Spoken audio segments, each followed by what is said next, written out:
நம்ம இன்னைக்கு பார்க்க போகிறது Aditya L1 first space based observatory class Indian solar mission. இதோட வேலை என்ன அப்படின்னா, சன்னை பற்றி ஒரு சப்ஸ்டான்ஷியல் டிஸ்டன்ஸ் வந்து ஒரு 1.5 மில்லியன் கிலோமீட்டர்லேருந்து இதை அப்சர்வ் பண்ணுறது தான்.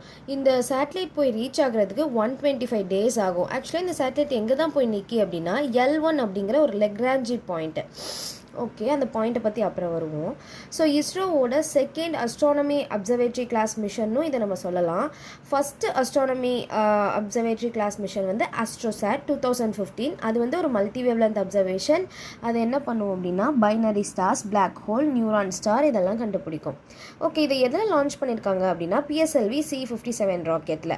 இதை எங்கே நம்ம பார்க் பண்ண போகிறோம்னு சொன்ன L1ங்கிற பாயிண்ட்டு, அந்த இடத்துல ஒரு ஹாலோ ஆர்பிட் வந்து சுற்றி இருக்கும். அந்த இடத்துல கிராவிடேஷனல் நியூட்ரலாக இருக்கும். சரி, இது என்ன பண்ண போகுது அப்படின்னா ஃபுல்லாக சன்னை பற்றி பிஹேவியர் ஃபுல்லாக அனலைஸ் பண்ண போகுது. லைக் சன்னை வந்து சுற்றி இருக்கிற லேயர்ஸ் இருக்கு இல்லையா. ஸோ அவுட்டர் லேயர் வந்து கொரோனா, நெக்ஸ்ட் லேயர் குரோமோஸ்பியர், அதுக்கு அடுத்தது ஃபோட்டோஸ்பியர். இது எல்லாமே அவுட்டர் லேயர். இன்னர் லேயராக இருக்கிற ரேடியோ ஜோன், கன்வெக்டிவ் ஜோன் இதையும் கூட அனலைஸ் பண்ணும். ஆனால் மெயினாக அவுட்டர் லேயர் தான். அப்புறம் உள்ளே வந்துட்டு சன்னில் சோலார் விண்ட் இருக்கும். ஸோ அதை அனலைஸ் பண்ணும்.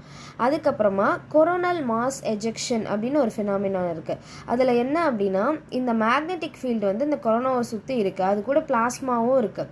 ஸோ அதை இது பண்ணும். அதுக்கப்புறமா சோலார் ஃப்ளார்ஸ், அதாவது சடனாக ரிலீஸ் எனர்ஜி பண்ணும். ஸோ அது அப்புறம் மெயினாக சன் ஸ்பாட்ஸ், அதாவது நிறைய டார்க் ஸ்பாட்ஸ் இருக்கும் சன்னில். அது எதுக்குனால அப்படின்னா மித்த இடத்த விட அது கூலாக இருக்கனால. ஸோ அந்த சன் ஸ்பாட்ஸை கண்டுபிடிக்கும். அப்புறம் சோலார் சைக்கிள் எப்போ நடக்குன்னு கண்டுபிடிக்கும். அது வந்து 11 இயர்ஸ் ஒன்ஸ் தான் நடக்கும்.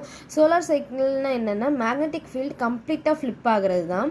ஸோ 2019 நடந்ததுக்கப்புறம் நெக்ஸ்ட் 2030 தான் அந்த மாதிரி நடக்கும். அது வந்து 25th சோலார் சைக்கிள். இதுக்கு அனுப்பியிருக்க பேலோட்ஸ் என்ன அப்படின்னா VELC and SUIT, visible emission line coronagraph and solar ultraviolet imaging telescope. சன்லேருந்து எர்த்துக்கு நடுவில் இருக்கிறது தான் இந்த L1ங்கிற பாயிண்ட்டு. மேலே கீழே இருக்கிறது ஈக்குவலாட்ரல் ட்ரையாங்கிள் மாதிரி ஃபார்ம் ஆகாது L4 L5. சன்னோட பேக் சைடில் இருக்கிறது L3. அப்புறமா இந்த சைடு எர்த்துக்கு இந்த சைடு இருக்கிறது L2. நம்ம பிளேஸ் பண்ண போகிறது L1 அப்படிங்கிற ஸ்பாட்டில். இந்த L1 அப்படிங்கிறது 1.5 மில்லியன் கிலோமீட்டர்ஸில் இருக்குது. இது வந்து சன்னில் 1% தான் பக்கத்தில் இருக்குது. மீதி 99% டிஸ்டன்ஸ் தான் இருக்குது. இங்கே இருந்தால் நம்ம வந்து அப்சர்வ் பண்ண போகிறோம். இதில் வந்து என்ன அப்படின்னா L1, L2, L3 இந்த பொசிஷன் வந்து சேஞ்ச் ஆகிட்டே இருக்கும். ஏன்னா எர்த்து வந்து மூவ் ஆகிட்டே இருக்கும். ஸோ நம்ம L1 வந்து இந்த சன்னுக்கு கிட்டேயே தான் இருக்கும்.